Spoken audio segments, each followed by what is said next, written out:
হাবড়ায় auto চালকের দাদাগিরি, বিপাকে পড়েছেন রুগী নিয়ে আসা টোটো চালক। এমনকি টোটোতে রুগী থাকা অবস্থায় কেড়ে নেওয়া হয়েছে টোটোর চাবি। থানায় অভিযোগ জানাতে এলে পুলিশ অভিযোগ না নিয়ে থানার বাইরে অটো ইউনিয়নে গিয়ে ঝামেলা মেটানোর নিদান দিলেন হাবড়া থানার পুলিশ। হাবড়া হাটথুবা এলাকা থেকে এক বৃদ্ধাকে চিকিৎসার জন্য টোটো চালক প্রসেনজিৎ ভৌমিক বাড়ি গোবরডাঙ্গা থানার গণদীপায়ন এলাকায় তার টোটোতে 150 টাকার ভাড়াতে তিনি অশোকনগর নিয়ে যাচ্ছিলেন।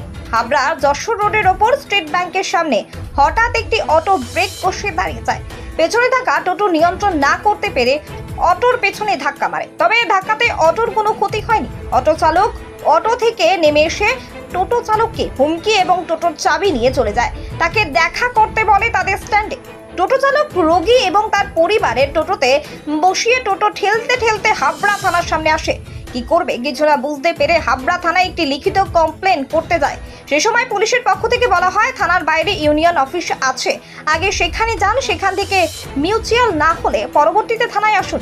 প্রায় 1 ঘন্টা প্যাসেঞ্জার বসেছিল। পরবর্তীতে আরেকটি টোটো ভাড়া করে তাকে পাঠিয়ে দেওয়া হয় এবং চিকিৎসার জন্য। ধীরে ধীরে বাড়ছে অটো দৌরাত্ম্য। কার মদতে চলছে এই ধরনের দৌরাত্ম্য, উঠছে একাধিক প্রশ্ন।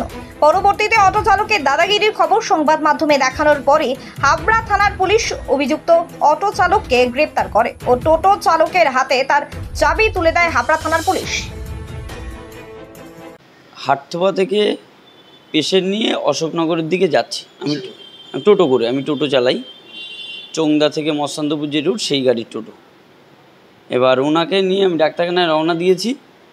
হাবড়া বাজার পার করে স্টেট ব্যাংকের সামনে একটা আমার আগে অটো যাচ্ছিল। ওই অটোটা ঘপাত করে ব্রেক মেরে দাঁড়িয়েছে। আমিও ব্রেক মেরেছি, কিন্তু আমার গাড়িটা দাঁড়ায়নি।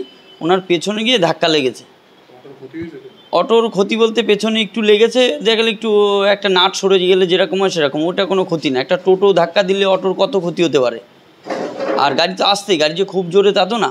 আর আমার পেছনেও একটা বাইক ছিল, সেই বাইকওয়ালাও আমার টোটোর পেছনে মেরেছে। সেই লোকও এসে বলছে যে দোস্ত তোমার, তুমি এরকম ঘপাত করে দাঁড়িয়ে গেছো কেন? ও কোনো ভালো মন্দ কথা না, ও টপাত করে এসে আমার গাড়ির চাবি খুলে নিয়ে বলছে স্ট্যান্ডে দেখা কর। আমি বললাম দাদা আমার পেশেন্ট আছে, আমার পেশেন্ট দেখাতে হবে, আপনি দেখেন আমার পেশেন্ট নিয়ে যাচ্ছি। বলছে কোনো কথা শুনবো না, ও চাবি নিয়ে হনহন করে করতে চলে গেল। আমি ওখান থেকে থানা পর্যন্ত হাঁটিয়ে হাঁটিয়ে ওনাদের নিয়ে আসলাম। এসে ওনারা ফের 1 ঘন্টার উপরে বসেছিল। যেহেতু ওনাদের ডাক্তার দেখাতে 12টা পর্যন্ত ডাক্তার দেখানোর টাইম, 12টার পরে ডাক্তারবাবু চলে যাবে, ওর জন্য ওনাদের একটা গাড়ি করে আমি পাঠিয়ে দিলাম। আমি আমার এখানে ছিল প্রায় 1 ঘন্টা 20 মিনিট। আমি 10টা এসেছি। এই মিনিট 15 আগে আমি প্রায় 11টা 35-40 নাগাদ আমি গাড়িতে তুলে দিলাম। আমি পুলিশকে কমপ্লেন দিতে গেছিলাম। ওখানে যে বসেছিল স্যার বলল তুমি কোন জায়গায় কী ঘটনা ঘটেছে। আমি বললাম যে এরকম এরকম ঘটনা স্যার, আমি আসছিলাম টোটো নিয়ে, অটোর পিছনে ধাক্কা লেগে গেছে। অটোওয়ালা আমাদের গাড়ির চাবিটা নিয়ে কোনো ভালো মন্দ কথা না বলে উনি ওনার মতো চলে গেছে। আরও আমাকে 2-1টা কথা বলেছে, সে কথা আমি আর বললাম না। কিন্তু আমি যখন কমপ্লেন দিতে গেলাম, স্যার বলছে যে ওইখানে সাইডে পার্টি অফিস আছে নাকি তারকদাটা আছে ওই অটোর, তুমি ওখানে গিয়ে কথা বলো, ওখানে গিয়ে যদি না সমস্যা হচ্ছে তখন আমি কমপ্লেন নেব। হ্যাঁ, আগে আমাকে বললো ওখানে যাও। আমি কমপ্লেন লিখে নিয়ে হাতে গেছিলাম। আমি কমপ্লেন ওনাকে দিতেও চেয়েছি, এই যে আমার হাতে কমপ্লেন। যে আর যেটা হয়েছে আমি সত্যি কথাই বলেছি, আমার এই টোটো রোজগারেই আমার পেটের রোজগার। আইনের যদি এই ধরনের কেউ করে তাকে তো কেউ ছাড় পাবে না। আর টোটো হোক আর অটো হোক আর যেই হোক না, একটা পেশেন্ট নিয়ে যেতে গেলে রাস্তার পথে যে সমস্যা তৈরি হচ্ছে, আমি আপনাদের চ্যানেলের মাধ্যমেও বলবো যে এখনও যারা দোকানদাররা যারা রয়েছেন তাদেরকে বলবো অন্তত রাস্তাটাকে ক্লিয়ার রাখতে।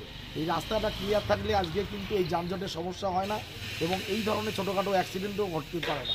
আপনাদের মাধ্যমে টিভিতে খবর দেখানোর পরে প্রশাসন তৎপরতায় হওয়াতে অটো চালককে ধরেছে, এতে আমি খুশি। আমাদের মতো যারা সাধারণ নিরীহ মানুষ আইনের পরে বিশ্বাস আছে, তারা যেন আগামী দিনেও এরকমভাবে আইনের জায়গায় উপযুক্ত তারা বিচার পায়।